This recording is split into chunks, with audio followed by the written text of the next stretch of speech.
निरालास निःसंशय करी निरलस निःसंशय करी रे करी शुद्धाशय करी रे करी शुद्धाशय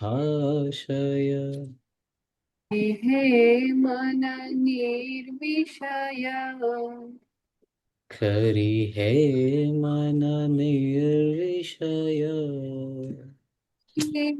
ईश्वरा जीवितेश्वरा अंतर मम विकसित करी हे परात्परा अंतर मम विकसित करी हे परात्परा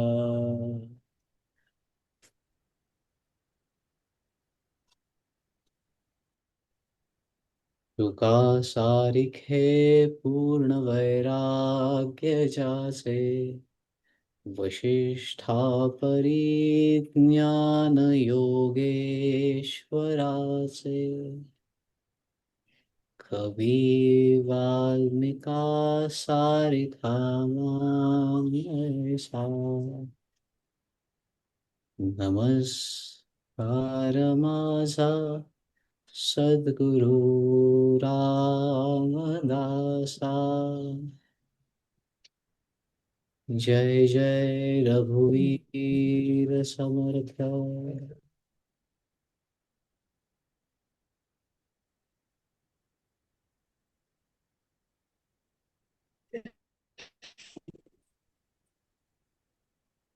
जय गुरुदेव सुप्रभात.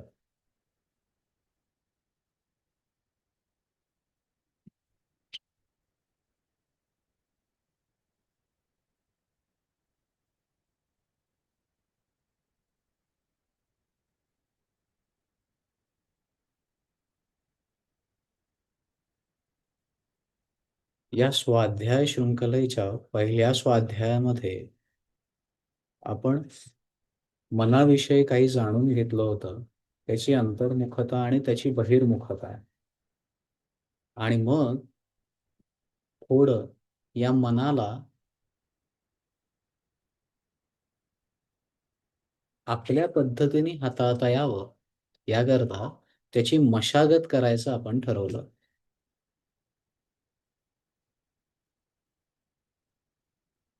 मग आरंभीच्या श्लोकापासून म्हणजे पहिल्यांदी फलश्रुतीपासून आपण सुरुवात केली आणि आता चौथ्या श्लोकावरती आहोत.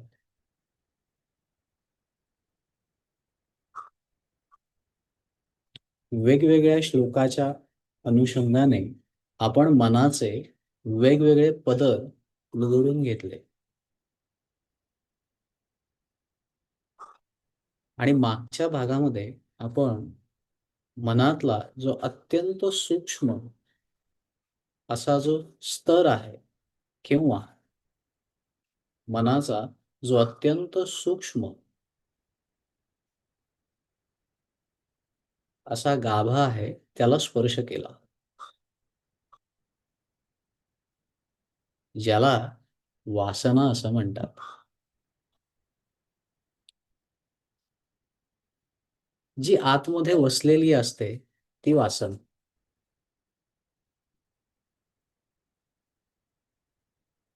अगदी साध्या सोप्या शब्दामध्ये ही जर वासना समजून घ्यायची ना,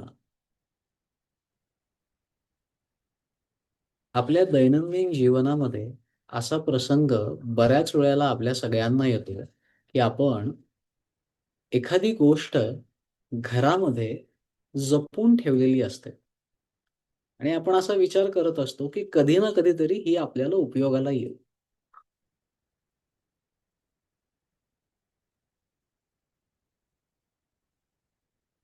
अगदीच सोपं उदाहरण बघायचं झालं तर स्क्रूड्रायव्हर आपल्याला नित्य काही उपयोगाला येत नाही, परंतु हमखास कधीतरी तो कामाच्या वेळेला लागतो म्हणून आपण सांभाळून ठेवलेला असतो.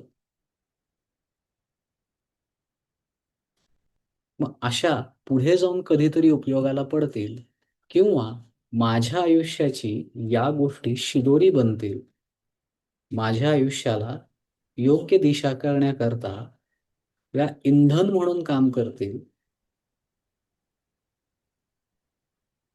अशा आपल्या आतमध्ये बीज रूपाने वसून राहतात त्या वासना.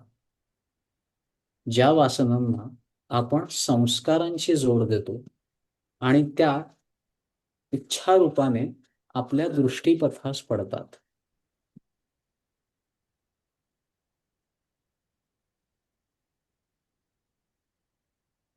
आतमध्ये जपून ठेवलेलं हे इंधन, ज्याला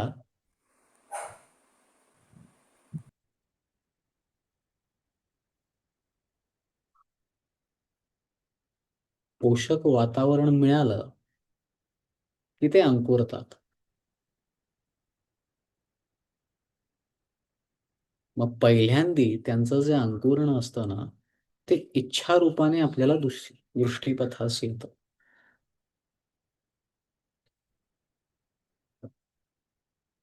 आणि अशा असंख्य इच्छांच्या मागे आपण आयुष्यभर धावत असतो. आता आज थोडं पुढे जाणार आहोत. काय सांगितलं समर्थांनी? मना वासना दुष्ट कामा नये रे. मना सर्वथा पाप बुद्धी नको रे. मना धर्मता नीती सोडू नको हो. मना अंतरी सार विचार राहो.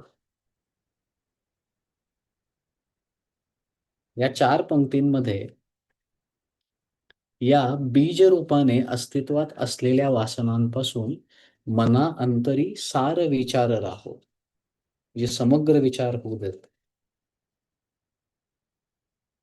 इथपर्यंत समर्थ आपल्याला टप्प्याटप्प्याने उपदेश करत आहेत.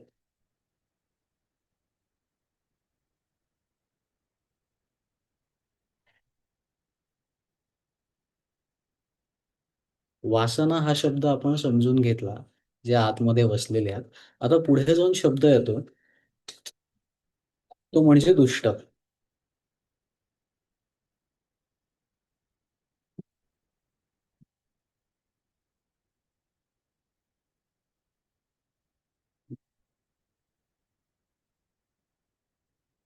दुष अधिक त अशा धातूपासून दुष्ट या शब्दाची उत्पत्ती घडली.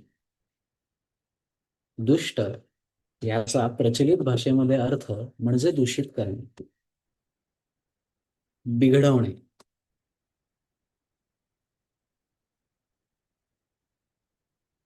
आता आपल्या आतमध्ये या वासना आहेत.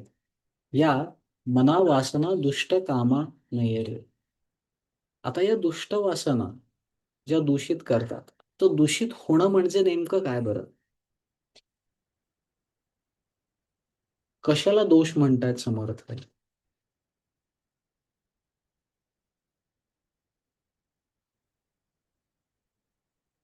3 गोष्टी आहेत याच्यामध्ये, ज्या आपल्याला प्रामुख्याने समजून घ्यायच्या आहेत. पहिली गोष्ट त्यातली अशी आहे, की या वासना आपल्याला कुठल्या दिशेने घेऊन जातात.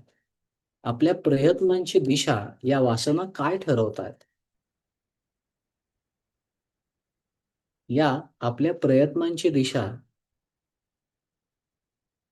ह्या परमेश्वराकडे घेऊन जातात का विषयाकडे नेतायत?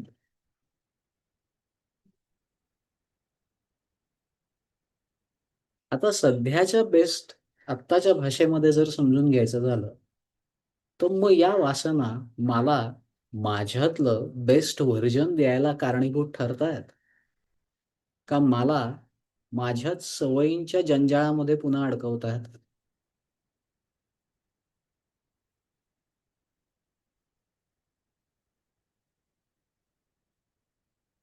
दुसरं ते असं म्हणतात, की परमात्म्याकडे नेऊन शेवटचं डेस्टिनेशन हे मुक्ती असतं.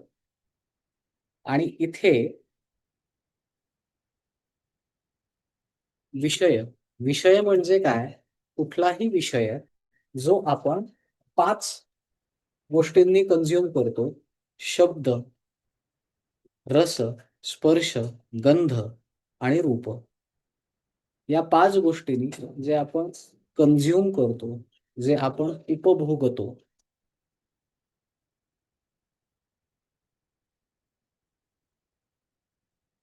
असे सर्व इंद्रियजन्य विषय आणि त्या विषयांकडची आपली आसक्ती म्हणजे आपली अटॅचमेंट ही दिवसेंदिवस अधिक घट्ट केली जाते, सुदृढ केली जाते. आणि मग माझं ना असंच असतं. मला सकाळी उठल्यावरती ना, हे असं म्हणजे असं झालं ना, तरच माझी सकाळ बेस्ट असते. असे आपले स्वतःचे असे वेगवेगळे तयार होतात. म्हणजे काय होतं, तर आपण स्वतःला एखाद्या आकारामध्ये बद्ध करतो, ज्याला अहम आकार असं म्हणतात.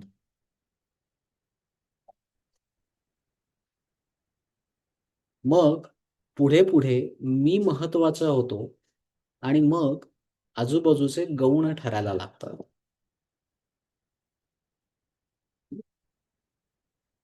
मग मी, माझं आणि माझ्याविषयी ह्या सगळ्या गोष्टींना महत्त्व प्राप्त होतं.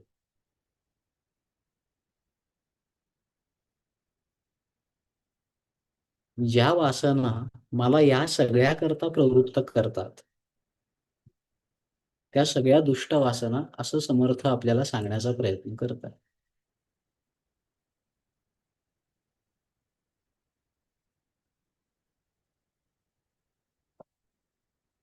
बघा लक्षात येतंय का?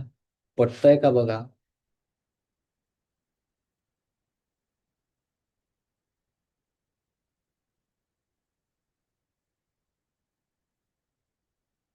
मग या ज्या आतमध्ये वसलेल्या ज्या वासना आहेत, त्यांचं नियमन करण्याकरता आपण एक स्वाध्याय दिला होता, की याचं निरीक्षण तुम्ही करताय का? म्हणजे काय वासना, काय बीज आतमध्ये आहेत, ही तरी आपल्या पहिल्यांदी लक्षात येतायत का? जर ती लक्षात आली, तर त्यांना हाताळायचं कसं, याच्याविषयी मनन आणि चिंतन होऊ शकतं. पण आत आहे काय, हेच जर आपल्या लक्षात नाही आलं, तर आपण हाताळणार काय आणि कोणाला?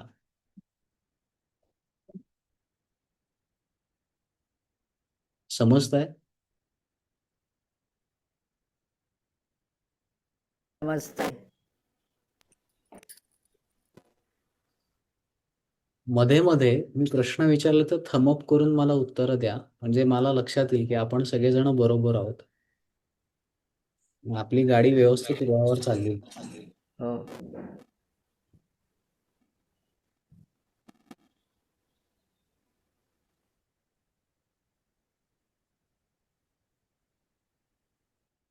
आता थोडं व्यवहारामध्ये येऊन याचा विचार करूया. या जगामध्ये कुठलीही गोष्ट ही 2 वेळेला जन्माला येते.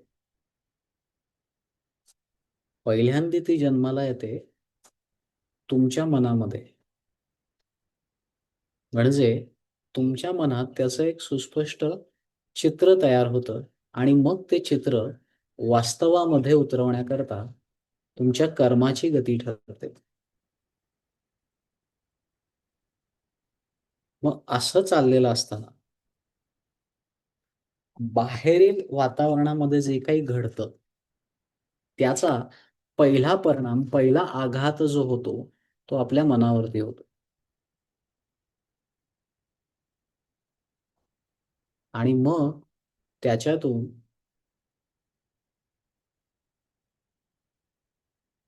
रिस्पॉन्स आणि रिएक्शन जन्माला येतात. आता एप्रिलचा महिना चालू आहे. बरेचसे नोकरदार वर्ग याच अनुभवातून जात असतील, की आता साधारण इन्क्रिमेंटचा पिरियड असतो सगळ्या कंपन्यांमध्ये. काय होतं बरं अशा वेळेला? अशी कल्पना करा, की आपल्यापेक्षा आपल्याला असं वाटतं की जो कमी काम करतोय त्याचा पगार जर जास्त वाढला तर आपल्यावर काय परिणाम घडतो?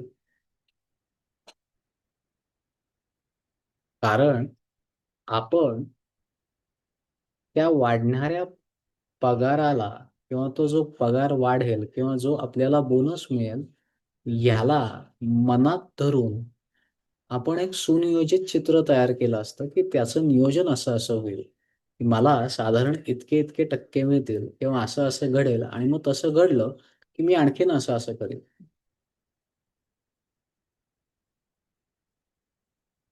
पण घडतं भलतंच.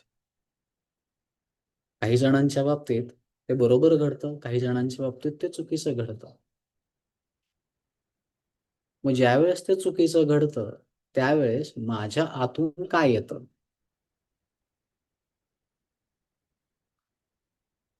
ती माझी जी रिॲक्शन आहे ना, मग माझ्याविषयी वाईट हे तर वाटतंच, पण नकळतपणे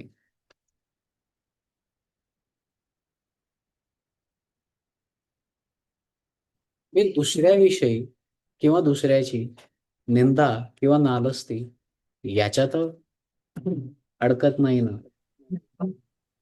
किंवा चुकून माझ्याकडून दुसऱ्याविषयी काही चुकीचं बोललं जात नाही ना.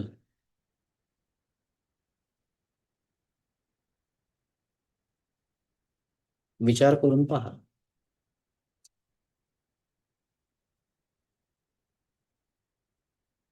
म्हणजे माझ्या मनातलं एखादं चित्र डिस्टर्ब झालं की मग माझा त्या अनुषंगाने जो रिॲक्ट होण्याचा किंवा रिस्पॉन्स करण्याचा जो प्रकार असतो तो बदलतो.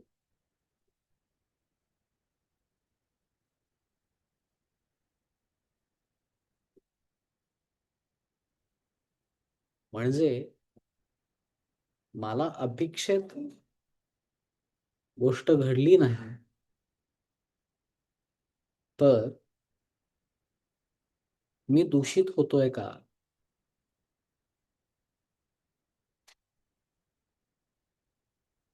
असा विचार करण्यास नक्की वाव आहे.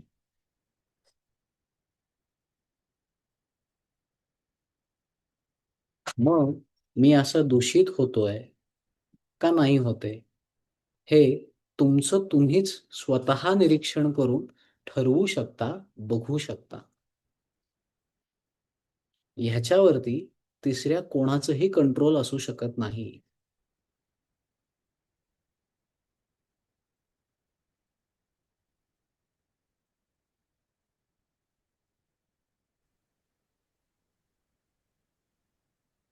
मग समर्थ पुढे जाऊन म्हणतात, मना सर्वथा पापबुद्धी नको रे. काय असतं हे पाप? कशाला म्हणतात पाप?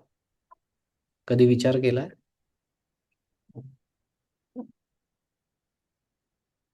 पाप प अधिक आप अशी या शब्दाची फोड होते.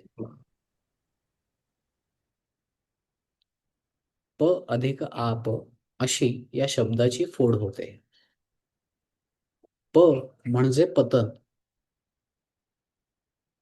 आणि आप म्हणजे प्राप्त होणे.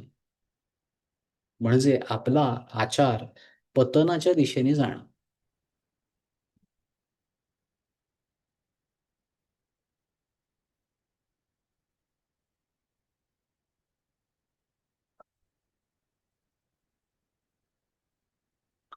लक्षात येतंय का? समर्थांनी इथे अत्यंतपणे एका खूप चांगल्या सायकॉलॉजिस्ट जसा विचार करेल ना, असा विचार आपल्या मनाचा साधारण 400 वर्षापूर्वी केला. काय म्हणतात ते,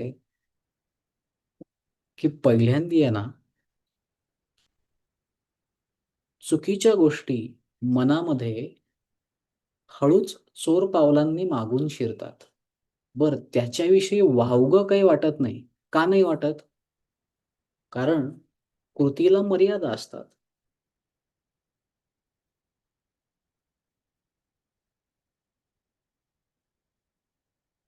बरोबर आहे. कृतीला मर्यादा आहेत.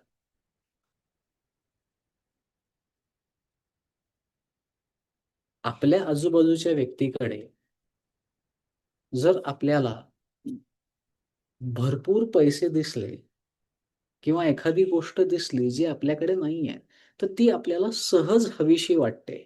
आपण मागणार नाही, पण मनात सहजतेने विचार हा डोकावून जातो, की अरे आपल्याकडेही असतील तर, आपल्यालाही मिळालं तर.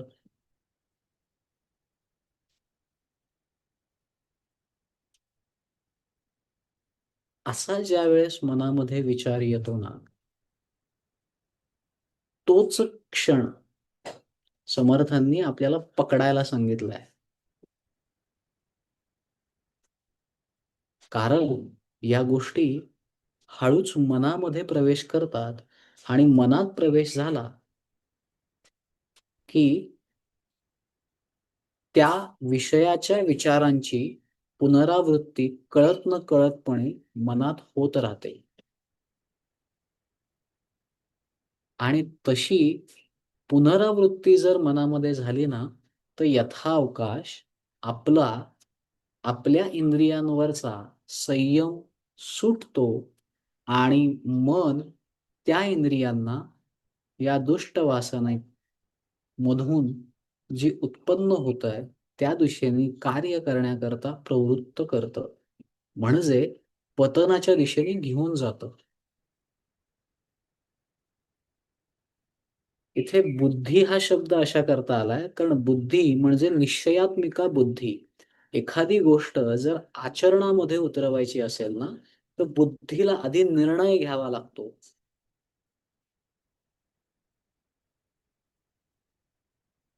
आणि बुद्धीने निर्णय घेतला, की ते आपल्याला पतनाच्या दिशेने घेऊन जातं. म्हणजे आधी दूषितपणा जन्माला येतो. तो दूषितपणा जन्माला आला, तर त्याच्याविषयीचं चिंतन, मनन, आवर्तन मनामध्ये सतत होत राहतं आणि ते झालं, की कळत-नकळत बुद्धीकडून निर्णय होऊन इंद्रिय त्या दिशेने वाटचाल करायला लागतात. आणि आपल्या लक्षात पण येत नाही, की काय गडबड झाली.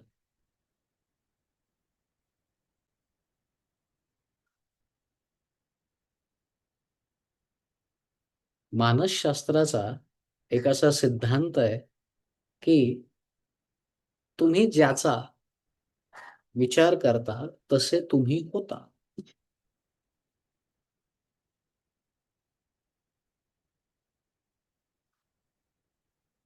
म्हणून आपल्याकडे गर्भवती महिलांना समोर चांगली चित्र ठेवायला सांगतात, की जेणेकरून ते चांगलं बघतील.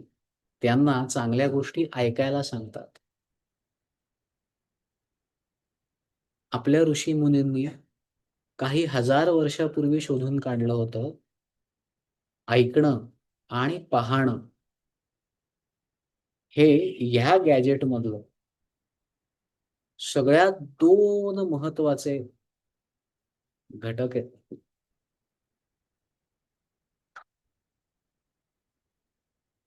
आपण काय पाहतो आणि आपण काय ऐकतो, या अनुरूप आतमध्ये बसलेल्या वेगवेगळ्या वासना त्या अंकुरण्याच्या दिशेने मार्गक्रमण करतात.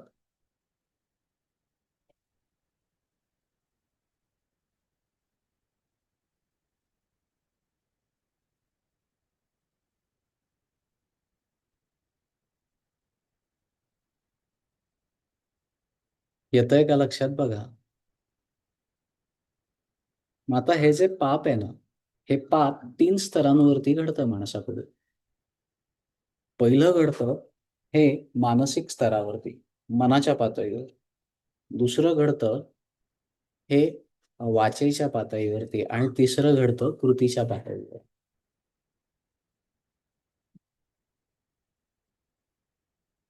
संस्कृत मधल्या शास्त्रकारांनी या पापाविषयी वेगवेगळ्या व्याख्या दिल्या आहेत.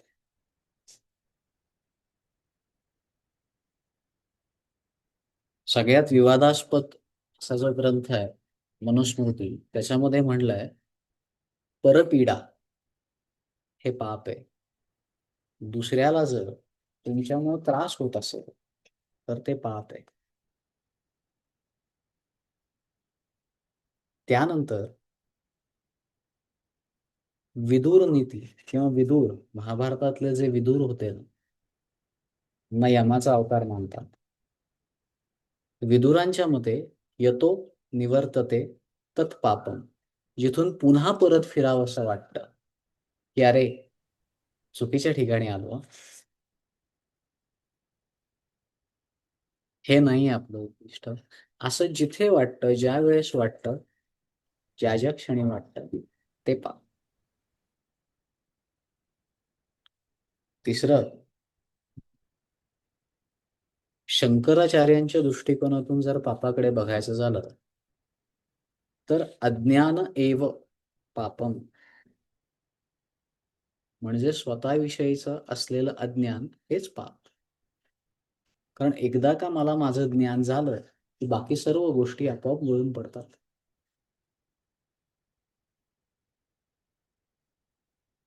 असं शंकराचार्यांचा दृष्टिकोन होता.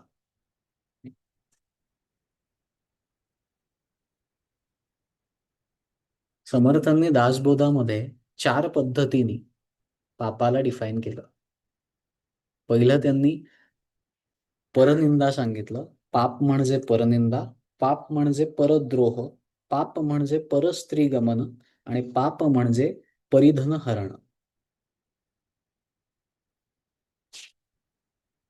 आणि या 4ही गोष्टी आपल्याकडून कळत न कळत कधी ना कधीतरी घडतात का नाही. आचरणावरती बंधन आहेत पण मनात विचार तर डोकावून जातात. मग या विचारांच्या मुळाशी आहेत, याच्या मुळाशी 5 कारणं आहेत. ती 5 कारणं अशी आहेत. त्यातलं पहिलं कारण आहे ते म्हणजे काम. दुसरं कारण आहे क्रोध. तिसरं कारण आहे लोभ.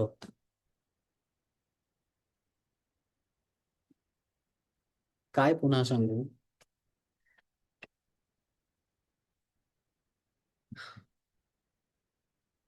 हे जे पाप जे म्हणतो ना, या पापाच्या मुळाशी 5 गोष्टी आहेत. पहिला आहे काम. काम म्हणजे काय, तर आपली एखादी गोष्ट उपभोगण्याची इच्छा.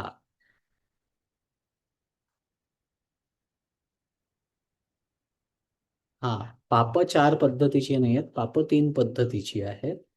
मानसिक, वाचिक आणि आचरणातलं.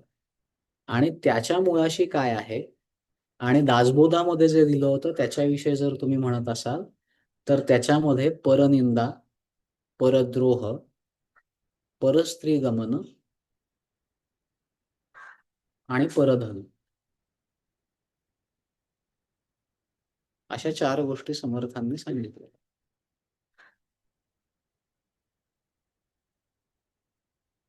आणि या 4 गोष्टी, याच्या वासना सूक्ष्मतम पातळीवरती आतमध्येच असतात. बाहेर पोषक वातावरण दिसलं की या त्या पोषक वातावरणाच्या अनुषंगाने यांना अंकुर फुटतात. आणि मग हे अंकुर इच्छांच्या रूपात, ही अंकुर म्हणजे आपल्यामध्ये निर्माण होणाऱ्या इच्छा.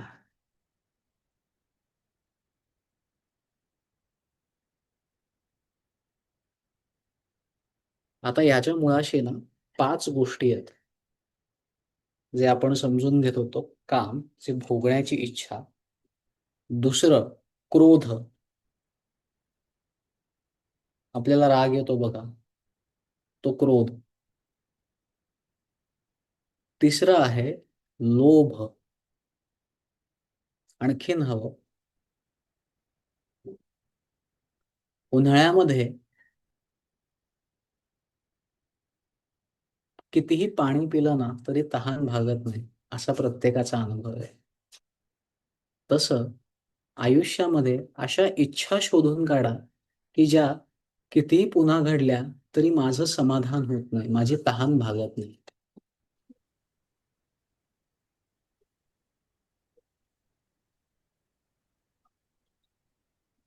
हा एक एक्सरसाइज म्हणून आपल्या जीवनामध्ये सगळ्यांनी घ्या. पुढच्या स्वाध्यायाला यायच्या आधी अशा कुठल्या इच्छा आहेत, की ज्या मला पुन्हा पुन्हा परसीव्ह केल्या तरीही, कितीही वेळा परसीव्ह केल्या तरीही माझं समाधान काही होत नाही.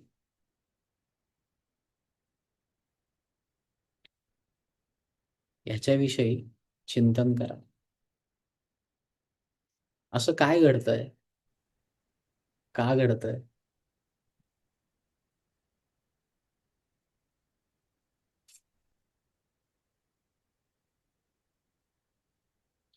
आणि जे पुन्हा पुन्हा असं घडतं ना, ते पुन्हा पुन्हा घडण्याची एक सवय लागते. आणि ती सवय म्हणजे आपला पॅटर्न आहे. आणि असे किती पॅटर्नमध्ये आपण स्वतःला बंदिस्त करून घेतलंय, याचं चिंतन करा. मग लोभानंतर येतो तो मोह. हे माझं आहे. म्हणजे काम, काहीतरी भोगण्याची इच्छा. दुसरं क्रोध, जे भोगायचं आहे ते जर मला मिळालं नाही तर माझ्या आतमध्ये जो अंगीभूत जन्माला येतो तो क्रोध, राग, लोभ, आणखीन हवंय. कामाला धरून हा लोभ आहे. आणि मग तो लोभ, त्याचं पुढे परिवर्तन होतो मोहामध्ये.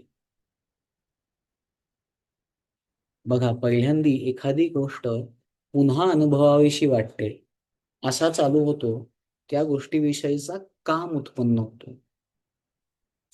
मग त्यांनी तृष्णा, इच्छा पूर्ण नाही झाली की त्याच्याविषयी आपल्याला पुन्हा वाटतं, म्हणून तो निर्माण होतो तो लोभ. आणि लोभ अडकवतो तो मोहात. कारण हे असं झालं तर आणि तरच मला बरं वाटतं.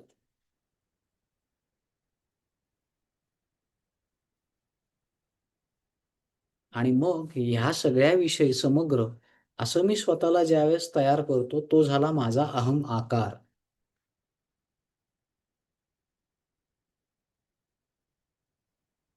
आणि मग असं जे मी स्वतःला एका इमॅजिनरी, जी इमेज माझ्या आतमध्येच असते,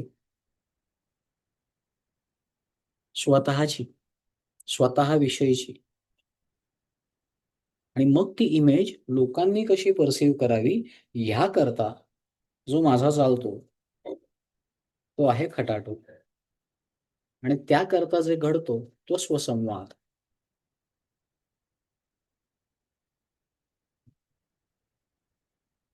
लक्षात येतंय का हे तुमच्या?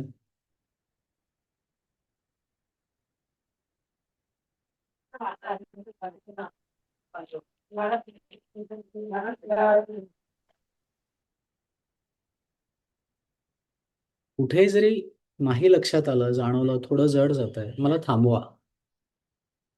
कारण हा एक जरी श्लोक तुम्हाला पूर्ण कळला ना,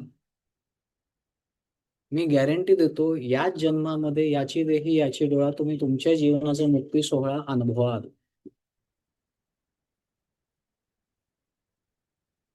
आणि ही माझी नाही, दस्तूर खुद्द समर्थांची गॅरंटी.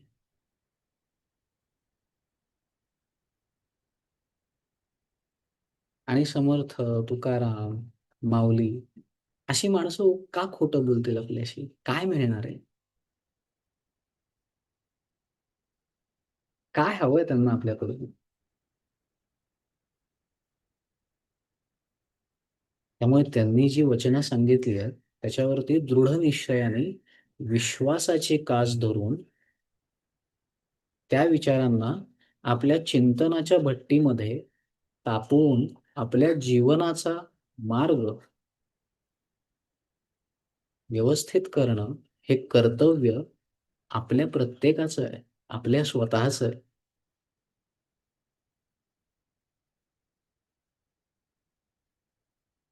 मग वासना ज्या वेळेला जन्माला येते ती माझ्या समोर माझ्या इंद्रियांनी जे विषय निर्माण केलेत ते दूषित करतीये का? दूषित करतंय म्हणजे मला त्या गोष्टींविषयी अटॅचमेंट वाढवतीये का? म्हणजे काम उत्पन्न करतीये का? त्या कामाचं लोभामध्ये आणि मोहामध्ये पर्यवसन होतंय का? कारण लोभ आणि मोह आला की त्या गोष्टीपासून खंडित केलं की तुम्हाला राग बाय प्रॉडक्ट आहे. आणि ह्या कामाचा, लोभाचा, मोहाचा आणि रागाचा प्रपंच व्यवस्थित चालावा म्हणून अहंकाराने तुम्हाला सुंदर पॅकेज करून ह्या समाजामध्ये रिप्रेझेंट करण्याकरता तयार केलंय.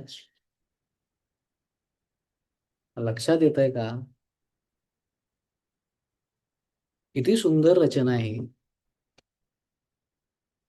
म्हणजे दबक्या पावलाने मनामध्ये जन्माला येणारी ही वासना दृश्य स्वरूपामध्ये काय रूप धारण करते आणि समर्थांनी किती नेमकेपणाने आणि किती बारकाईने स्वतःच्या मनाचं निरीक्षण केलंय.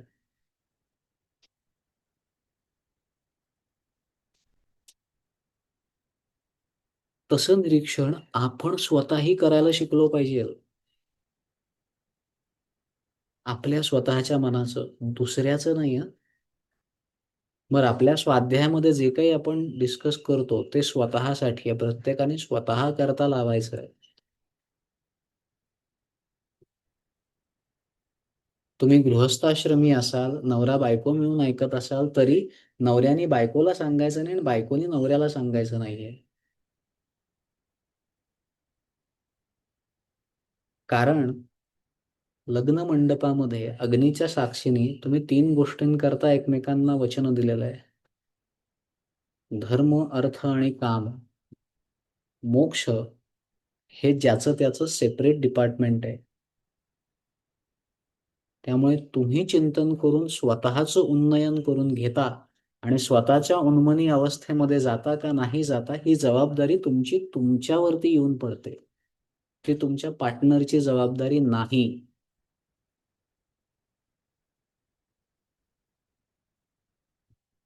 त्यामुळे दुसऱ्याला सांगण्याच्या भानगडीत पडू नका. स्वतःमध्ये काय परिवर्तन घडवून आणता येतंय का ह्याच्याकडे लक्ष केंद्रित करा. कारण मी बदललो तर जग बदलतं. ह्या जगामध्ये जेवढी कुठली माणसं ग्रेट होऊन गेली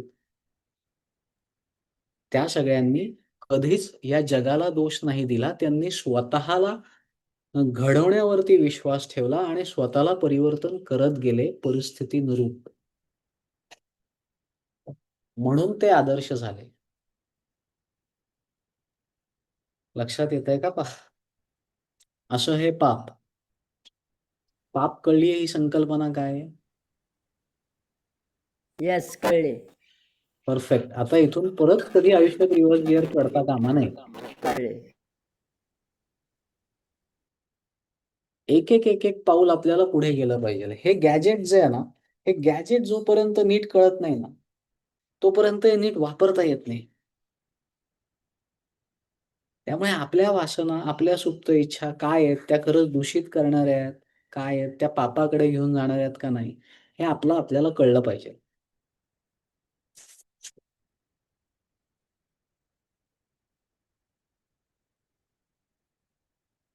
आता तुम्ही म्हणाल वा खूप छान. म्हणजे हे सगळं तर तुम्ही खूप चांगलं सांगितलं. ह्या वासनेपासूनचा म्हणजे मग वासना जन्माला येते, बुद्धी निर्णय घेते आणि मग आम्हाला कशा सवयी खूप छान कळलं. पण आता जगायचं कसं? तुकाराम महाराज म्हणतात ना रात्रंदिना आम्हा युद्धाचा प्रसंग. ह्या सगळ्यांशी लढायचं तर आहे. कसं लढायचं? अत्यंत सोपं आहे.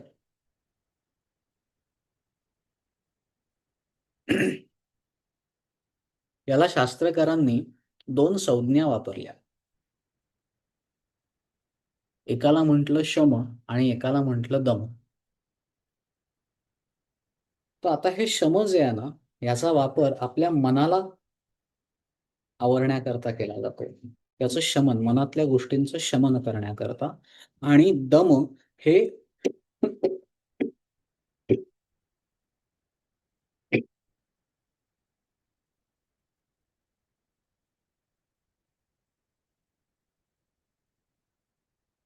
क्षमा असावी.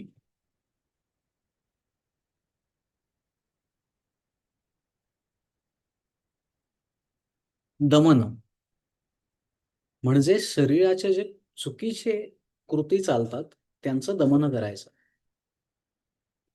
संत कबीरांचा एक खूप छान दोहा आहे. त्या दोह्यामध्ये ते म्हणतात, मन गया तो जाने दे. मन गया तो जाने दे,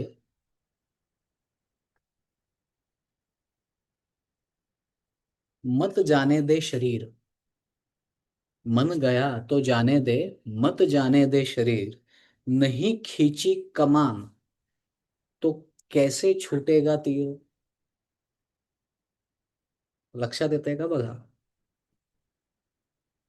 मन गया तो जाने दे, मन गया तो जाने दे, मत जाने दे शरीर. नहीं खींची कमान तो कैसे छूटेगा तीर.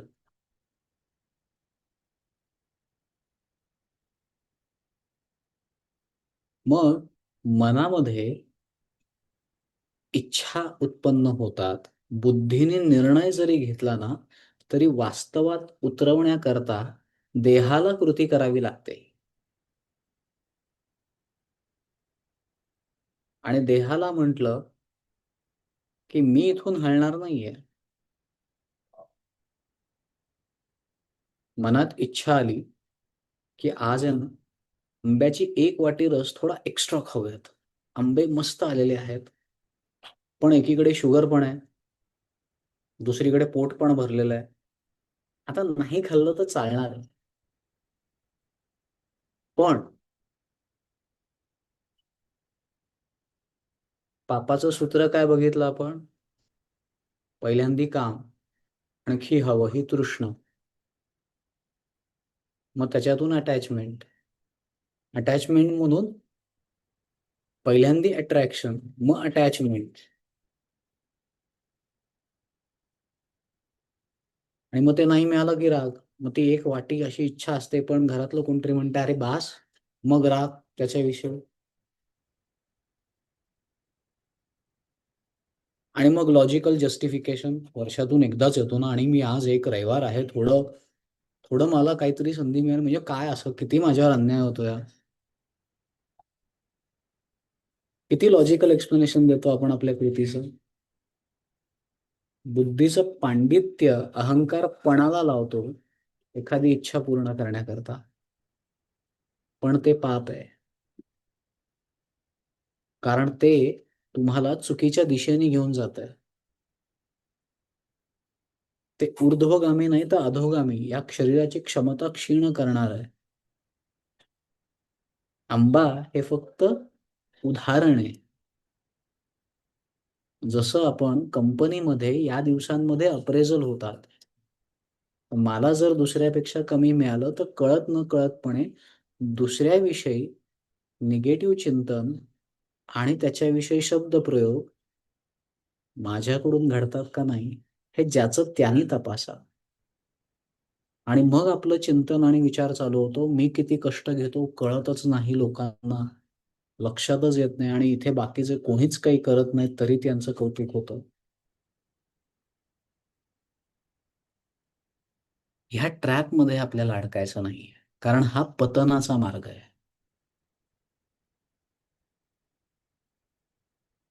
आणि मग आपल्याला या देहाला सतत सत्कर्मामध्ये रत ठेवायचं आहे. सत्कर्मामध्ये रत ठेवायचं म्हणजे काय. मग जसं आपण भक्तीविषयी समजून घेतलं, नवविधा भक्ती, जे मिळतंय ते प्रसाद म्हणून स्वीकारता येतोय का आयुष्यामध्ये. आणि प्रसाद हा पवित्र असतो, कारण तो त्याच्या इच्छेने मिळतो.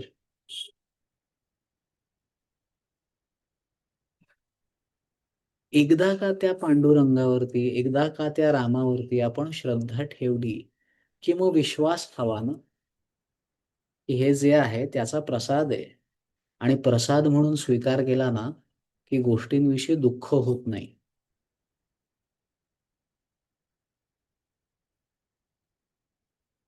जीवनाकडे याही नजरेतून बघण्याची शक्यता नक्की आहे. आपल्याला ती दृष्टी विकसित करता येतेय का, ह्याचं चिंतन आपण करायला हवं.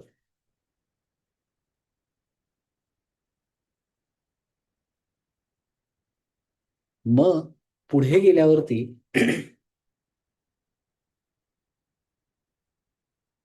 पुढच्या ओळीमध्ये समर्थ सांगतात, की मना धर्मता नीती सोडू नको.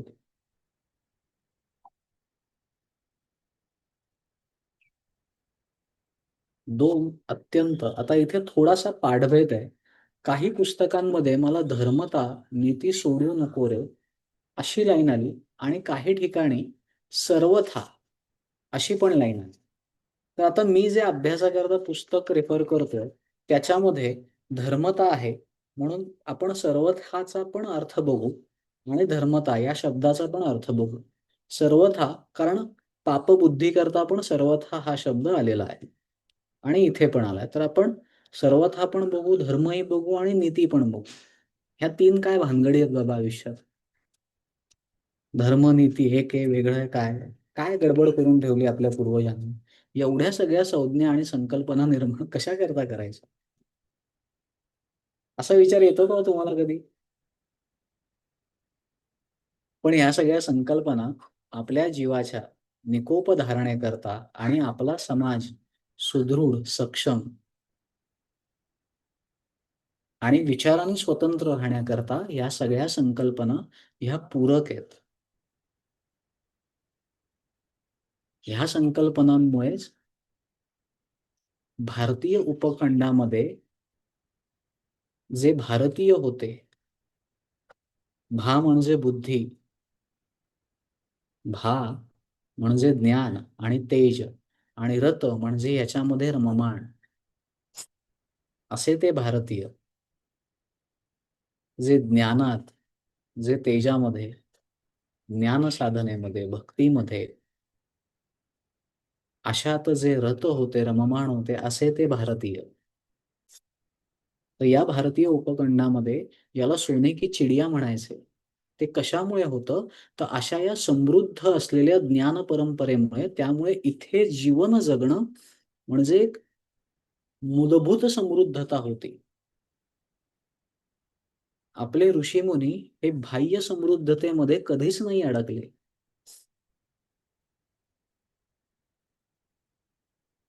जीवनाला समृद्ध करणं म्हणजे या जीवदशेचं आत्मदशेमध्ये विलीन होणं म्हणजे काय, तर याच्यातून एक बेस्ट पॉसिबल चारित्र्य निर्माण होणं.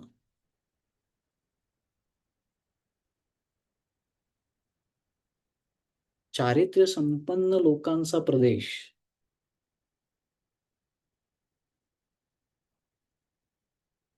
आणि चारित्र्य संपन्नता कशी असावी, तर जगाच्या इतिहासातलं असं एकमेव उदाहरण आहे, की भारतातील या व्यक्तीने दुसऱ्या देशावरती आक्रमण केलं पण तिथे कधी स्थिर नाही झाला, त्याचं काम संपून परत आला. असे आपले प्रभू श्रीराम.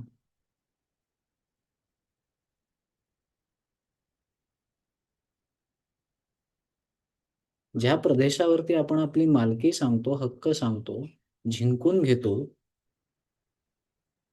तो आपण साधारणतः राजे आपल्या स्वतःच्या राज्याला कनेक्ट करतात. त्याच्या विपरीत जसं समर्थ सांगतात, तसं चारित्र्य संपन्नता, तसं मूल्य राम जगले म्हणून श्रीराम प्रकटले.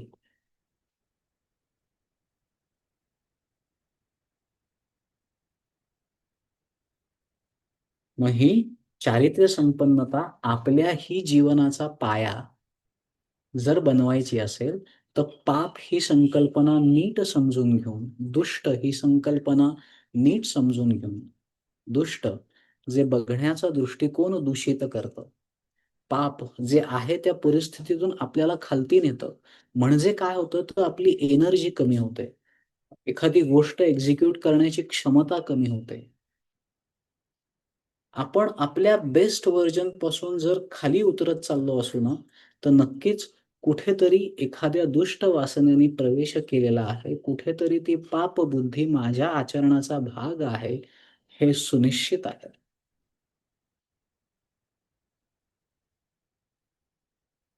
आणि बेस्ट म्हणजे काय? तर आपल्याकडे आदर्श रामातून श्रीराम प्रकट होणं, शिवाजीमधून श्री छत्रपती शिवाजी महाराज प्रकट होणं, निश्चयाचा महामेरू बहुत जनांचे आधारू, अखंड स्थितीचा निर्धारू श्रीमंत योगी. हे श्रीमंत योगी पण या देहातून जन्माला येणं, हे या देहाचं बेस्ट व्हर्जन आहे.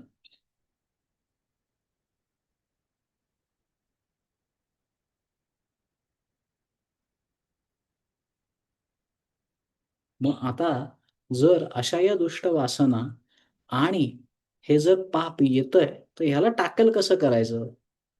तर मग समर्थांनी लगेच पुढचं सूत्र सांगितलं, धर्म आणि नीती सर्वथा. ह्या 3 ट्रायोवरती हा 3 ट्रायो आपल्या जीवनाचा आधार असायला हवा.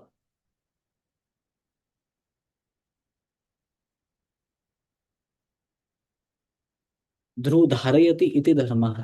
ह्या जीवाच्या निकोप वाढीकरता जी संरचना निर्माण झाली तिला धर्म असं म्हणतात. मग नीती म्हणजे काय? संस्कृत व्याख्या नीतीची अशी आहे, नियती इति नीती. आणि नीती या शब्दाचा अर्थ असा आहे की नी अधिक ती. नी म्हणजे नेणे, घेऊन जाणे, मार्गदर्शन करणे. आणि ती हे क्रियावाचक प्रत्यय आहे, म्हणजे जी घेऊन जाते, योग्य दिशेने जी घेऊन जाते ती नीती. म्हणून तिला नियते इति नीती. जी नेते ती नीती. कुठल्या? योग्य दिशेला. योग्य दिशा म्हणजे काय? तर ती परमात्म्याची दिशा. परमात्म्याची दिशा म्हणजे काय? तर ह्याचं बेस्ट व्हर्जन होणं. 5 गोष्टींच्या ट्रॅकमध्ये न येता. कुठल्या त्या 5 गोष्टी? ज्या पापाच्या मुळाशी असतात? पहिल्यांदी काम. कामातून निर्माण होतो ते अट्रॅक्शन. मग लोभातून मोह. मग त्याच्यातून क्रोध. आणि ह्या सगळ्याचं पॅकेज जे आहे ते आहे अहमकार.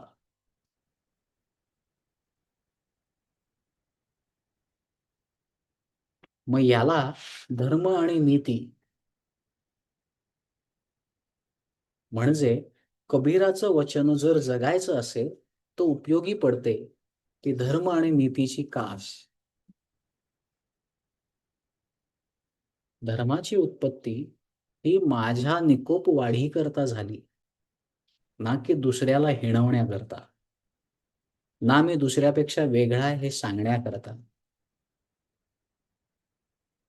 कारण आपल्या संस्कृतीने सगळीकडे समानता मान्य केली आहे.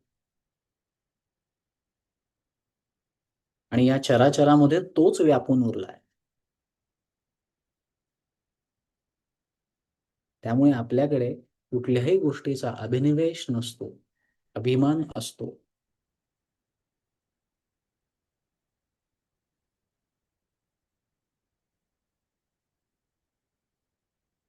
मग धर्म म्हणजे काय आणि नीती म्हणजे काय? नीती जर अत्यंत साध्या सोप्या शब्दामध्ये जर सांगायचं झालं ना, तर आयुष्य जगण्याची कला म्हणजे नीती. आता ही नीती, हिचे 3 स्तर सांगितलेले आहेत. एक व्यक्तिगत, 2 तुम्हाला माहिती आहे, आपण त्याला शब्द वेगळे वापरलेत, व्यष्टी आणि समष्टी. एक व्यक्तिगत, दुसरं सामाजिक आणि तिसरी राजनीती. असे हे नीतीचे 3 स्तर सांगितलेत. व्यक्तिशः लेवलवरती ज्यावेळेस येतं ना, त्यावेळेला तिथे अपेक्षित असतं, की मी माझ्या स्वतःशी प्रामाणिक राहीन. मी ज्यावेळेस स्वतःला आरशात बघीन ना, त्यावेळेला तिथे मला माझी लाज वाटता कामा नये. लक्षात येतंय? दुसरं, समाज. माझं माझ्या आजूबाजूच्या लोकांशी वर्तन कसं आहे? आणि तिसरं, राजनीती, ज्याच्यावरती चाणक्याने खूप काम केलं. चाणक्य नीती, कौटिल्य अर्थशास्त्र म्हणून त्याचं पुस्तक. कधी जर आपल्याला चिंतनाचा भाग तो घेता आला तर घेऊयात. कौटिल्याचं अर्थशास्त्र.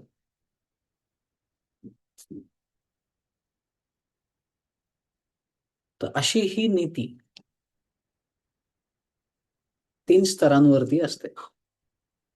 जसं आपण पाप 3 स्तरांवरती घडताना बघितलं ना, कसं एकमेकात सगळं गुंफलंय बघा.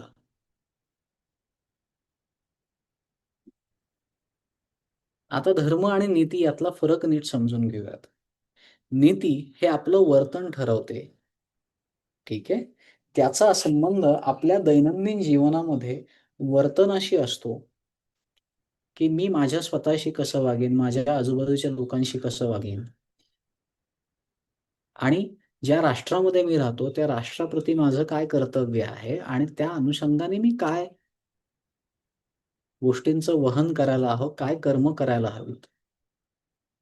धर्म हा तुमच्या स्वतःच्या उन्नतीकरता तुम्ही काय करता. मग त्या परमेश्वराकडे जाण्याच्या दिशेने तुम्ही दररोज एक पाऊल टाकताय का नाही टाकत आहात? ह्या दिशेने याच्यामध्ये विवेचन असतं, याच्यामध्ये सांगणं असतं. तो धर्म. ही झाली याची व्याप्ती.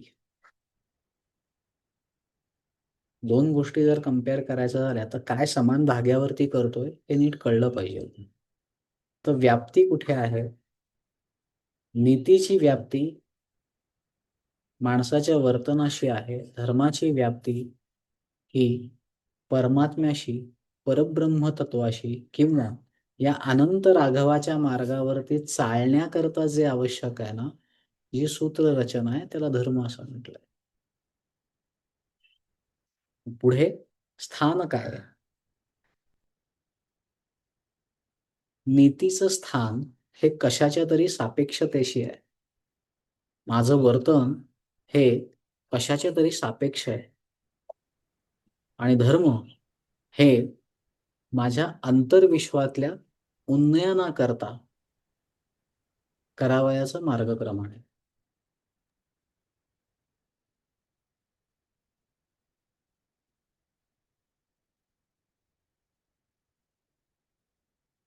मग साधन, व्याप्ती पाहिली, मग त्याचं स्थान पाहिलं आणि मग साधन काय? साधन म्हणजे काय? तर हे जगायचं कसं? हे अंमलात कसं आणायचं? तर हे जर जगायचं असेल तर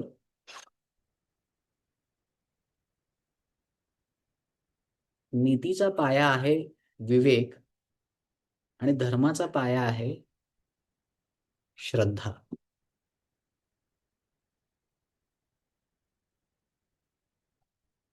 लक्षात येतंय का बघा? आणि मग पुढे याचं फळ काय मिळतं आपल्याला? तर नीतीने वागणाऱ्याला समाजामध्ये तो शांतता प्रस्थापित करण्याकरता कार्यरत असतो किंवा नीतीने वागण्यामुळे या समाजात शांतता प्रस्थापित होण्यास आपण सहाय्यक ठरतो आणि धर्माने वागणारा माणूस मुक्तीच्या दिशेने वाटचाल करतो. सो आपल्या आजूबाजूच्या परिसरामध्ये जर शांतता, सुव्यवस्था हे जर नांदणं आपल्याला योग्य वाटत असेल किंवा हे करणं गरजेचं आहे असं वाटत असेल तर त्याचा आधार नीती असायला हवा. आणि मला मोक्ष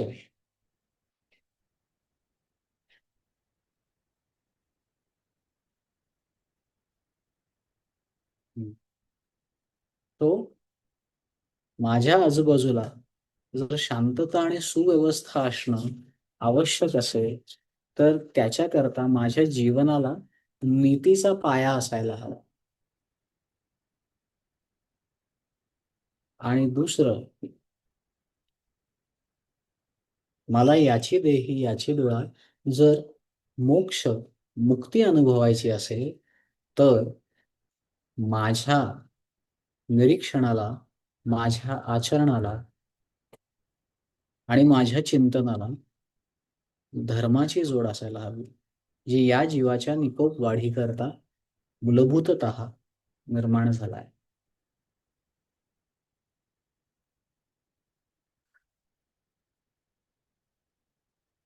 आता पुढचा प्रश्न असा येतो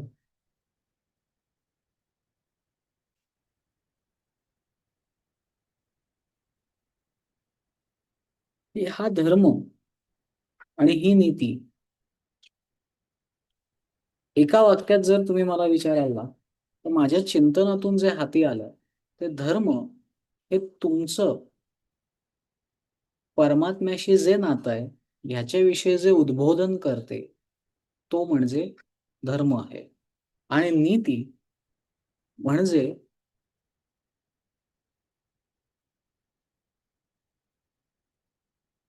आतलं जे तत्व आहे ते तत्व म्हणजे माझ्यातलं ईश तत्व परब्रह्माशी कनेक्ट करण्याकरता जो उपयोगाला येतो तो धर्म. आणि माझ्यातलं ईश तत्व हे ज्या वेळेला बाह्य जगताशी इंटरॅक्ट करतं ते इंटरॅक्ट करताना त्याला जे आधारभूत होतं ती म्हणजे नीती. मग भारतीय संस्कृतीने 4 पुरुषार्थ सांगितले: धर्म, अर्थ, काम आणि मोक्ष. हे चारही पुरुषार्थ जर जगायचे असतील तर त्या जगण्याचं साधन हे नीती आहे. आणि नीतीचं साधन हा आहे विवेक. आपण नीती आणि धर्म याचा फरक समजून घेताना साधनामध्ये धर्माचं साधन श्रद्धा आहे आणि नीतीचं साधन विवेक आहे. म्हणून आपल्याकडे निरक्षीर विवेक आला. कुठलीही कृती, कुठलाही समज, कुठलाही विचार हा त्या विवेकाच्या धारेवरती तपासून पाहायला हवा. आणि तो जर तसा करता येत असेल तर आपलं जगणं आपोआप नीतीच्या मार्गावर चालेल. म्हणजे आयुष्यामध्ये जर 4 धर्म म्हणजे 4 पुरुषार्थ आपल्याला जर यशस्वीरित्या तोलून धरायचे असतील तर उपयोगाला येते ती नीती. आणि ती नीती जी विवेकाच्या पायावर आधारित आहे त्यालाच समर्थ 4थ्या ओळीमध्ये म्हणतात, मना अंतरी सार विचार राहो. सारभूत विचार असायला हवा.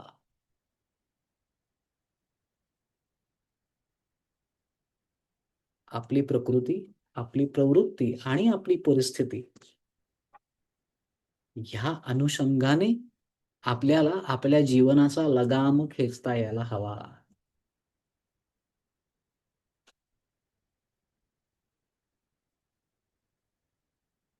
लक्षात येतंय का?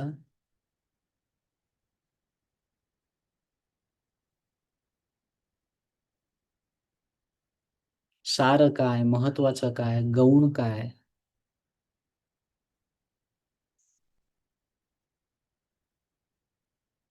जर लक्षात येत नसेल ना तर मला थांबवा आणि प्रश्न विचारा.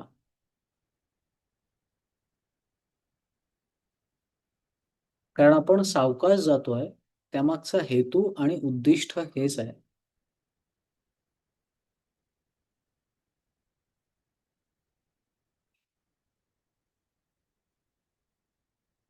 आणि ह्या स्वाध्यायाच्या अनुषंगाने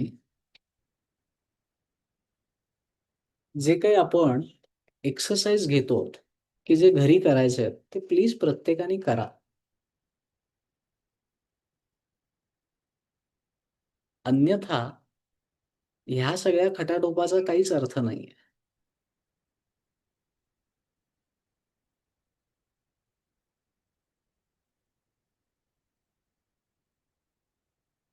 धर्म, अर्थ, काम आणि मोक्ष. धर्म, अर्थ, काम, मोक्ष हे 4 पुरुषार्थ आहेत.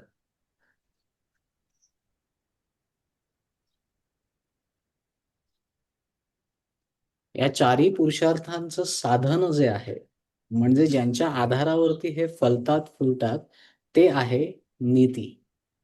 आणि नीतीचा आधार आहे विवेक.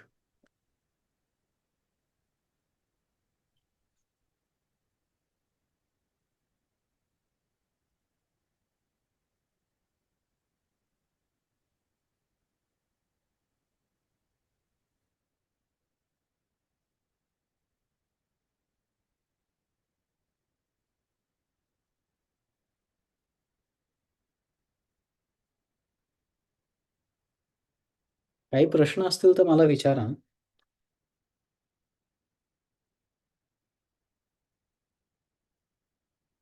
आता आपण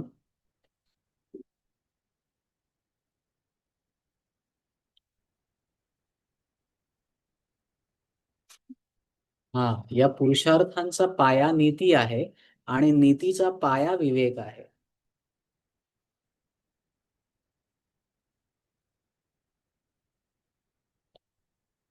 लक्षात येतंय?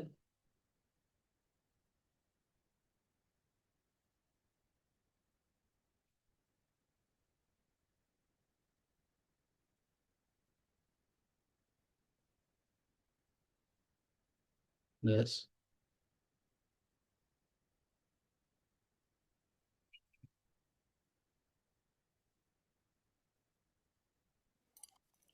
छान सांगतात. मस्त. मग आपण दैनंदिन जीवनात वागताना धर्माने वागतोय, नीतीने वागतोय का नाही वागतोय, याची एक पंचसूत्री स्वतःची स्वतःजवळ सदैव ठेवा. म्हणजे कोणाला विचारण्याची गरज नाही पडणार. पहिली गोष्ट,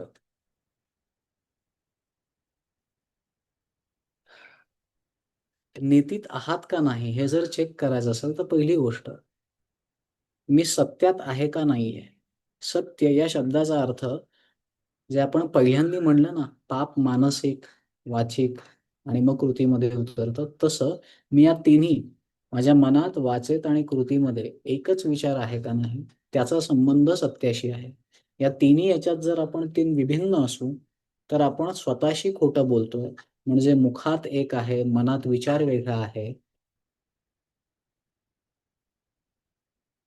मुखामध्ये आहे एक, मनात विचार तिसराच आहे आणि कृती भलतीच आहे.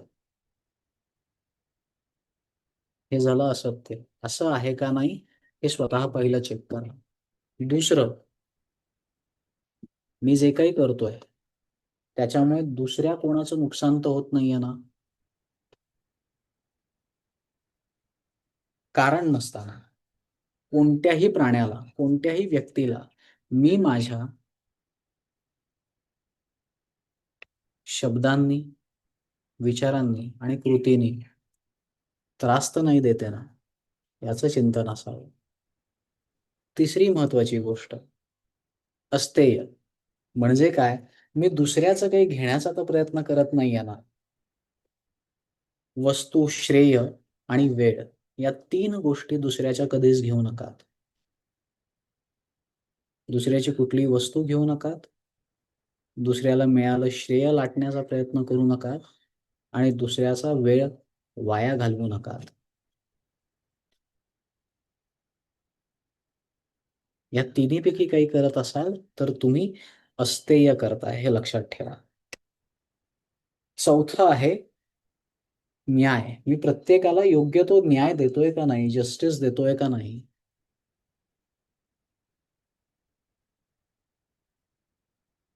आणि 5वी गोष्ट आहे करुणा. मला दुसऱ्यांच्या प्रती प्रेमभाव आहे का नाही, मी दुसऱ्याचं दुःख समजून घेतोय का नाही आणि त्याचे अश्रू कमी करण्यात माझं काही योगदान आहे का नाही. हे 5 प्रश्न स्वतःला विचारा, म्हणजे तुम्ही नीतीच्या मार्गावर आहात का नाही हे तुम्हाला लक्षात येईल.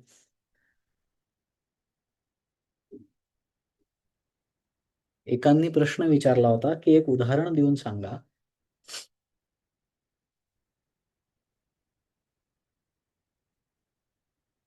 सहज साधं सोपं असं उदाहरण आहे. ते म्हणजे दुर्योधन बघा आणि युधिष्ठिर बघा. दुर्योधनाचं संपूर्ण चरित्र जे आहे ते अनितीच्या आधारावरती आहे आणि युधिष्ठिराचं संपूर्ण चरित्र हे नीतीवरती स्थापित आहे.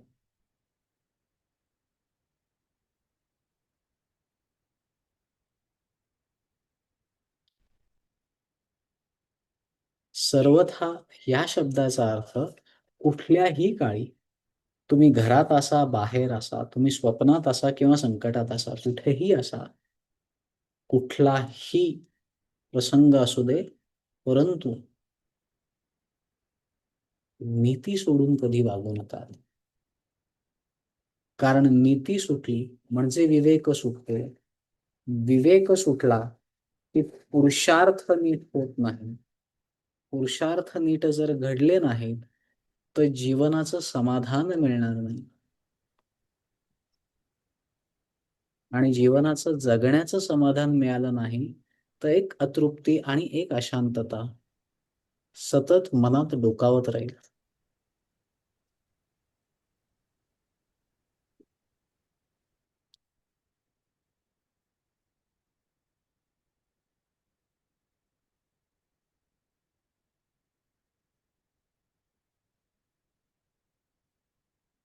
आज आपल्या 4थ्या श्लोकाचं विवेचन इथे आपण संपवतोय. अजून 11 मिनिटं आहेत.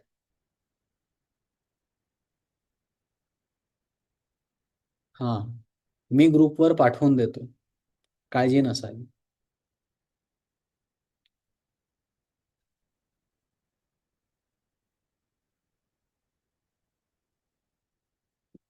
छान. आज आपण आणखीन काही गोष्टी बघणार होतो. कालच्या मेसेजमध्ये मी टाकलं होतं की आज काय आहे बरं, तर आज आहे अक्षय तृतीया.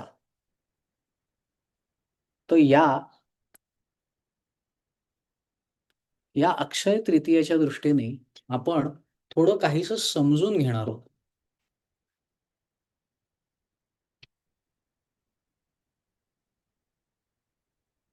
क्ष किंवा क्षी. क्षी हा मूळ धातू आहे ज्याच्यातून नष्ट होणे किंवा क्षय पावणे. त्याला असा उपसर्ग लागला की त्याच्या विरुद्धार्थी अर्थ तयार होतो अक्षय. तर आजच्या दिवशी हा साधारण वैशाख शुद्ध तृतीयेला हा दिवस येतो.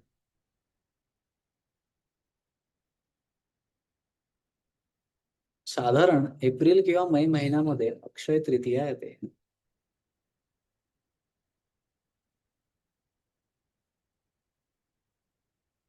अक्षय आणि तृतीया ह्या दिवशी केलेलं कर्म, दान, ह्याचं फळ जे मिळतं ते अक्षय चिरकाळ टिकणारं आहे, त्याचा क्षय होणार नाही असं फळ मिळतं असं शास्त्रकारांनी सांगितलं.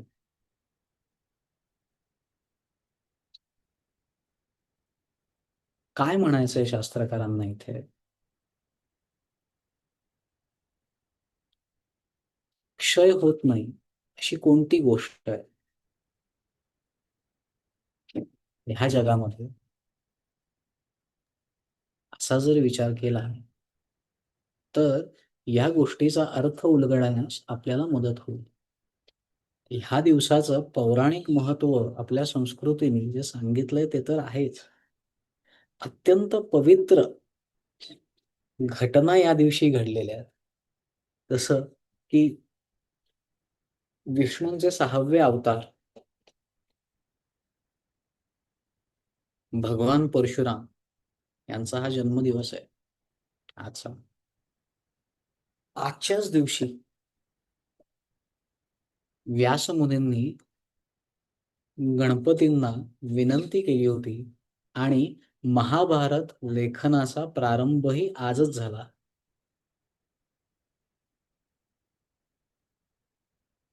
आजच्याच दिवशी गंगा ही या पृथ्वीवरती अवतरली.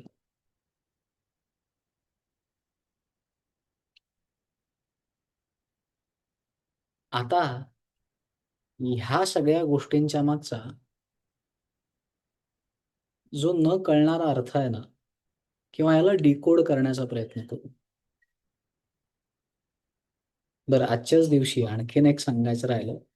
पांडव ज्यावेळेस वनवासामध्ये होते त्यावेळेस आजच्याच दिवशी त्यांना कृष्णाने अक्षय पात्र दिलं होतं द्रौपदीला. या व्यतिरिक्त आणखीन बरेच पौराणिक दाखले या तिथीच्या अनुषंगाने देता येते. पण आपल्याला एक खूप महत्वाची गोष्ट नीट समजून घ्यायची आहे की हे अक्षयत्व म्हणजे आहे काय आणि ही तृतीया म्हणजे काय.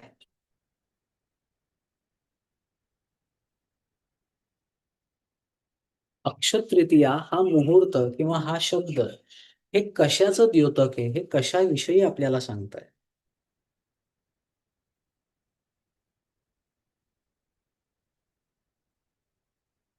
ह्या जगतामध्ये जे जे अस्तित्वात आलं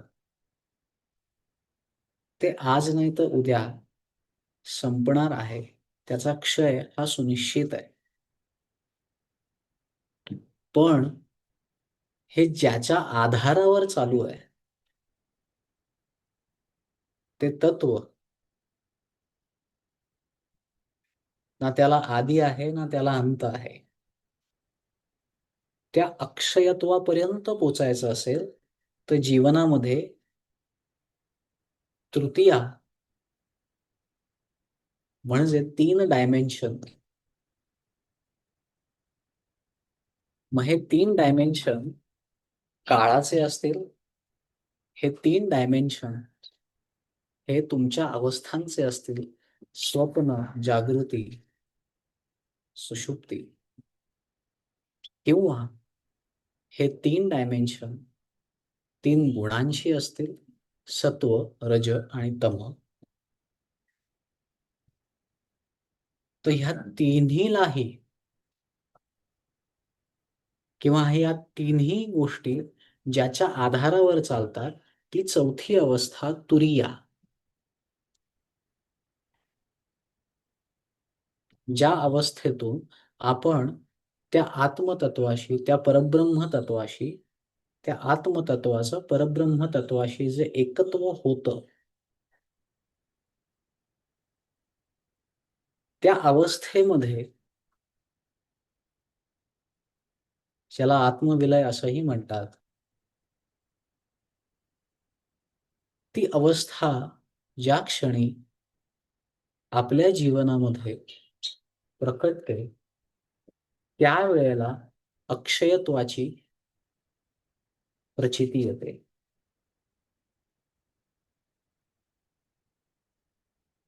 ह्या अक्षयत्वाचा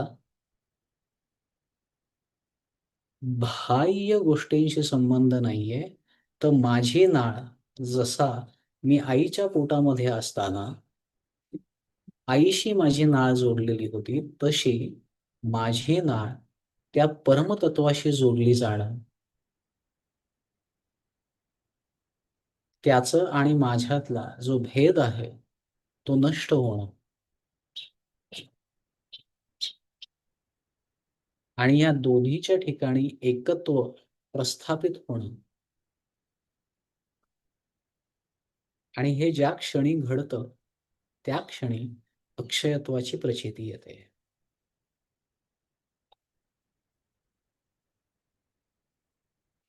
आणि मग ते तत्व जीवनाच्या 5ही अंगांना समृद्ध करतं.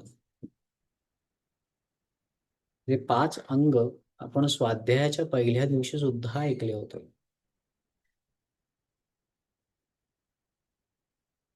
चारित्र्य, नीती, ज्ञान, दृष्टी आणि विवेक ह्या जीवनाचे अविभाज्य 5 अंग जे तुमच्या माझ्या जीवनाची ही जीवनगंगा यथार्थपणे तोलून निभावून नेतात. ह्या गुणांना त्या अक्षयत्वाची जोड मिळणं म्हणजेच समर्थांना जे अभिप्रेत आहे, श्रीमंत योगी, निश्चयाचा महामेरू, बहुत जनांचे आधारू, अखंड स्थितीचा निर्धारू श्रीमंत योगी. ते योगित्व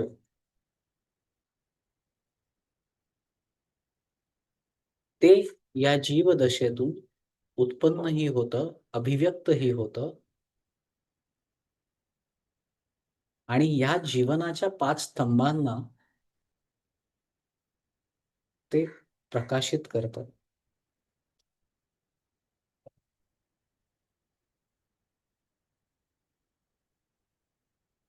अशी ही तृतीया, अशी ही अक्षयत्वाची प्रचिती तुमच्या सर्वांना तुमच्या व्यक्तिगत जीवनामध्ये येण्यासाठी शुभेच्छा. परंतु हे जर प्राप्त करायचं असेल किंवा हे आपल्या आयुष्यामध्ये प्रकट व्हायचं असेल तर याच्याकरता वेदांत आणि उपनिषदकारांनी सांगितलं की आपल्याला साधन चतुष्टय संपन्न प्रमाता व्हावं लागेल. साधन चतुष्टय संपन्न प्रमाता म्हणजे काय? तर जसं आपण नीती हे धर्म अर्थ काम मोक्ष याचं साधन आहे आणि नीतीचं साधन विवेक आहे, तसं ह्या जीवदशेला किंवा स्वतःच्या आध्यात्मिक उन्नती करता आपण सुरुवात करतो त्याकरता आपल्याला जी शिदोरी लागते, आपल्याला जी एक चौकट लागते, त्या चौकटीला साधन चतुष्टय संपन्नता असं म्हणतात. तिला साधन चतुष्टय असं म्हणतात आणि तिची संपन्नता ही आपल्या आध्यात्मिक मार्गावरची ही पहिली पायरी ठरू शकते.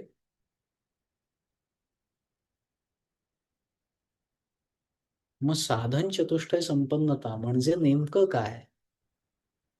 तर विवेक, वैराग्य, षट संपत्ती आणि मुमुक्षत्व हे 4 ज्या वेळेस तुमच्या आतमध्ये प्रस्थापित होतात त्यावेळेला साधक हा आध्यात्मिक क्षेत्राच्या प्रवासाच्या दिशेने मार्गक्रमण करण्यास सक्षम होतो.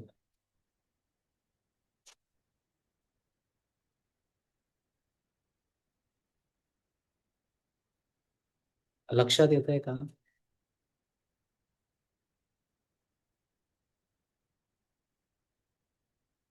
सो आजच्या दिवशी आपल्याला प्रयत्न असा करायचा आहे की ह्या 4 गोष्टी यातली विवेक, वैराग्य, षट संपत्ती आणि मुमुक्षत्व. षट संपत्ती म्हणजे शम, दम, तितिक्षा, उपरती, श्रद्धा आणि समाधान.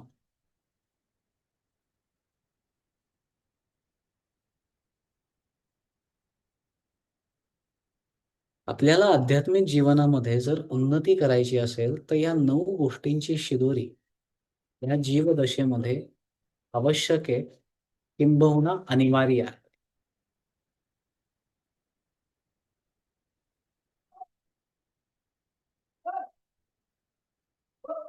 हे कसे रुजतात, हे कसे फलतात, हे कसे फुलतात किंवा हे आपल्या दैनंदिन जीवनाचा भाग कसे बनवायचे,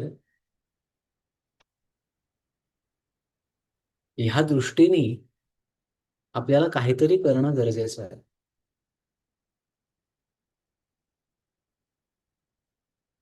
या 9 गोष्टी आपल्या जीवनाचा आधार किंवा पाया बनवण्याकरता आपल्याला काम करता यायला हवं. आजच्या अक्षय तृतीयेच्या दृष्टीने किंवा दिवशी आपण हा संकल्प करूयात की या दिशेने आपल्याला सुनियोजित, सुनियंत्रित आणि सुनिश्चित असं काम आपल्याकडून घडावं.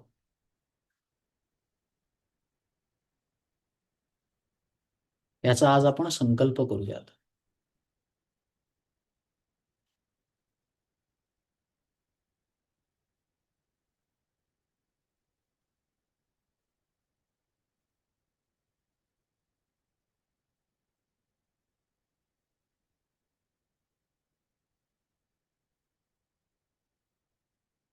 आपल्यातलं हे जर अक्षयत्व, याची देही याची डोळा आपल्याला अनुभवायचं असेल, तर त्याकरता आपण आज सगळे संकल्पित होऊ. येतोय माझा आवाज का नाही काय? व्यवस्थित येतो. व्यवस्थित आहे.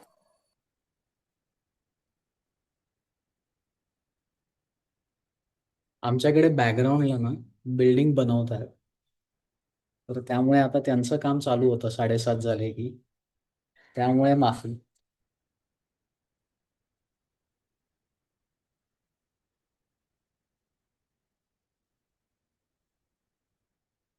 तो जसं बिल्डिंग बांधली जाते ना, तसं या जीवदशेला ह्या षट संपत्ती आणि या साधन चतुष्टयाने ह्या जीवदशेची बांधणी करावी लागते.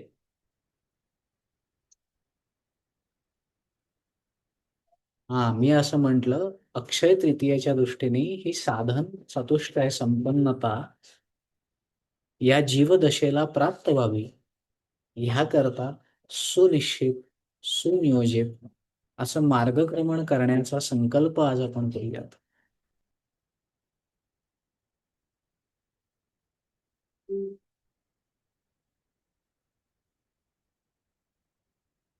ठीक आहे? कोणाला काही प्रश्न आहे? नाही, मस्त सांगितलं, छान सांगितलं.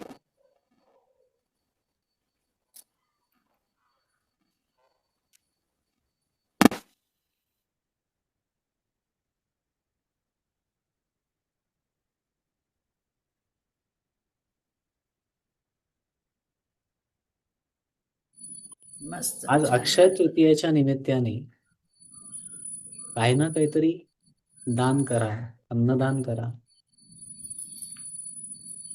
बऱ्याच घरांमध्ये आजच्या दिवशी काही लक्ष्मी घेण्याची पण प्रथा आहे, परंपरा असते.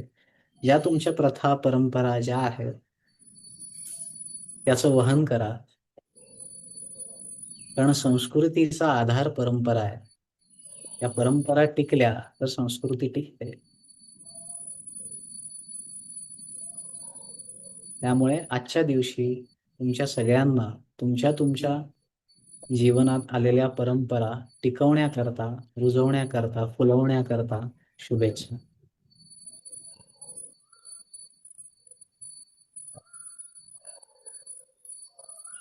अजून कोणाला काही प्रश्न? नाही, मस्त, छान झालं, सुंदर, व्यवस्थित, एन्जॉय, एकदम छान. मग आपण प्रश्न कोणाला विचारण्यासारखं प्रश्न काही नसतील, नाहीच.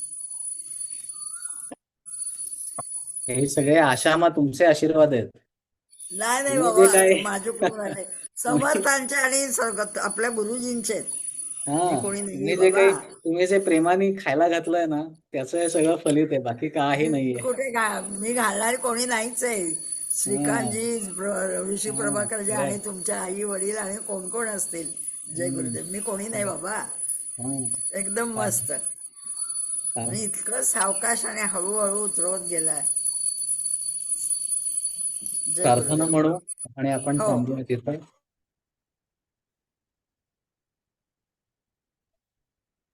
ओ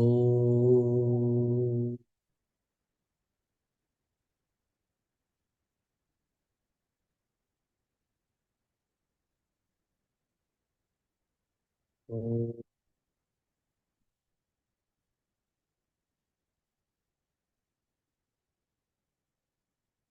हो, नक्की पाठवतो. कुठली अंतर मम विकसित करी हे परात परा ही पाठवू? बर, होय. चालेल. देवश्री ताई एकदा पुन्हा शेअर कराल ना ती प्रार्थना.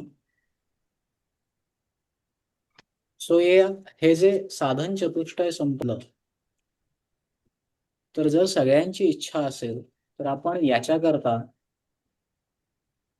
एखादं डेडिकेटेड आणि वेगळं असं सेशन नक्की आपण घेऊ शकतो. म्हणजे आपला जो स्वाध्याय चाललाय याच्यापेक्षा वेगळ्या वेळेला ते असेल. छान राहील. तुमच्या सगळ्यांची इच्छा असेल, सगळेजण आले तर नक्की. इच्छा आहे. कारण जोपर्यंत हे 9 गोष्टी पक्क्या होत नाहीत तोपर्यंत पुढे जाता येत नाही. चालेल, बरोबर आहे. साधनच्या गोष्टी. चालेल. मी एकदा संजीवजी, शेंबेकर गुरुजी, श्रीकांतजी यांच्याशी डिस्कस करीन आणि आपण त्याच्याकरता नक्की वेगळं काहीतरी करूया आणि लवकरात लवकर तोही उपक्रम आपण सुरू करूया. पण तो डिफायनाईट टाइम करता असेल. 4 म्हणजे एका महिन्यातले 4 रविवार किंवा 6 रविवार की ज्या ह्याच्यामध्ये या 9 गोष्टी जीवनामध्ये कशा उतरवायच्या. जून मध्ये शाळा चालू होण्या अगोदर करा. नक्की असा फार जमल्यास. प्रयत्न राहील तसा. शाळा एकीलाच आहे. चालेल. शाळेची वेळ चला, नसते. जय गुरुदेव. पुन्हा पुढच्या